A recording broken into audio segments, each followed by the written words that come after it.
We're here for a little water cooler talk at the Lake Superior Railroad Museum at the temporarily closed St. Louis County Depot in downtown Duluth. And behind the water cooler is a map of the United States. Take a look at a map next time you have a chance and notice, why is it that the communities in sparsely populated areas are 25 to 30 miles apart? Why is that? You can just go right along the road and see that every 25 to 30 miles there's a little community. Why is that? Well, because before there was communities and before there were roads, there were railroads. And those railroads ran on steam engines. And a steam engine is horribly inefficient. Only about 20% of the fuel or water ever goes into moving the train that engine is pulling. There's a 80% waste. And what's wasted most? Water. You certainly could carry enough wood or coal to keep the fires going in the boiler, but it was that water that was going up the stack in steam or wasted that had to be replenished. Every 25 or 30 miles, they built a water tower. The train would stop, the tender would be refilled, and the train would be on its way. But every time a train stops, people get off, people get on. Cargo is unloaded or loaded. And there you have a congregation of people that form a community every 25 or 30 miles along the way. Once again, if you work it hard enough, you know it all comes back to the railroad. But what if you didn't want to stop the train at all?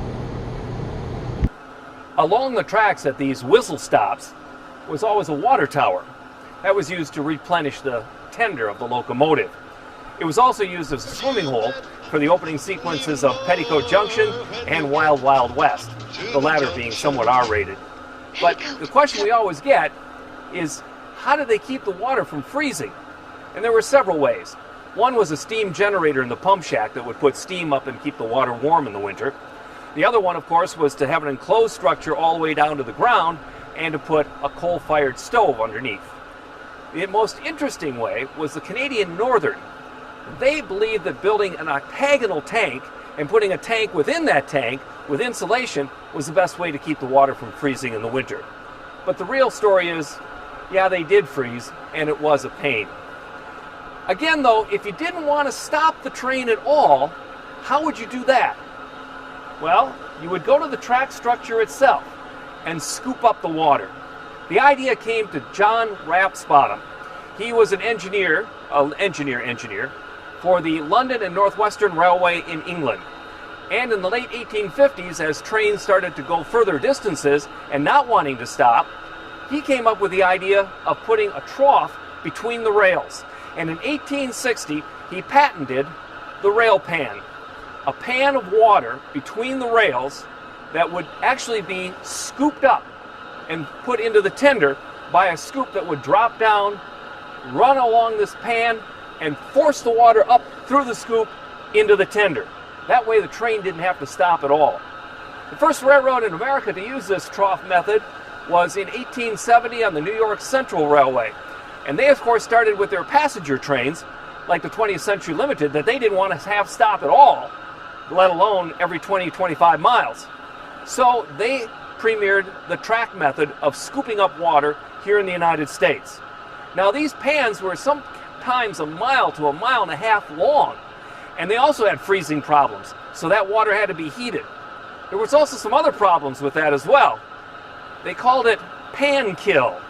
Because it was an open water source, it attracted animals. Sometimes those animals were quite large, and having to clean up the engine from pan kill was the job of the firemen that they really didn't like that much. It could also cause damage to the train itself when these animals were very big, so that was a problem.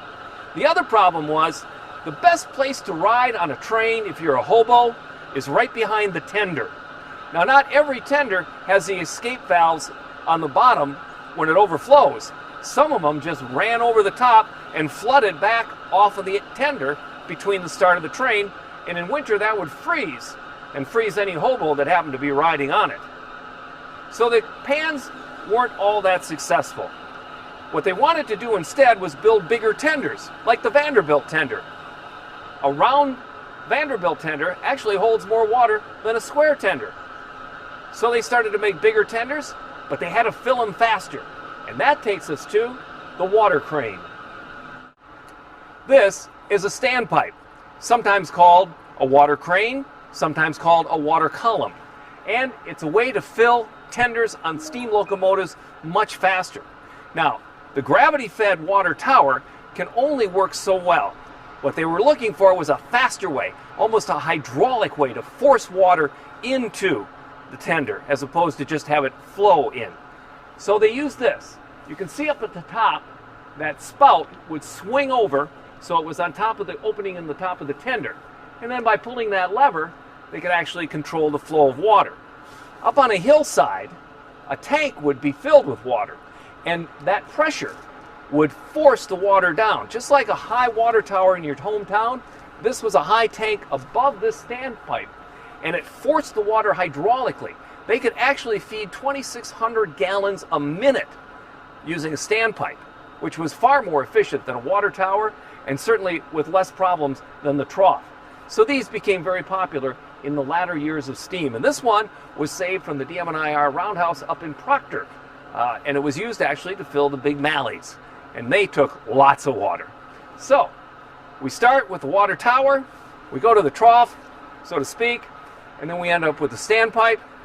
And then along comes diesel locomotives, and it's really not a problem anymore. Join us tomorrow for another one of these episodes from the Lake Superior Railroad Museum. Each and every day, we'll drop a new one on you. Then your job, and this is very important, is to like them, subscribe to them, share them, send them to the world. That really helps the Lake Superior Railroad Museum, and we are extremely appreciative. So, in the meantime, cover your coughs, always wash your hands repeatedly and often, and also don't touch your face, keep your social distance, stay home if you're sick, and let's take care of each other.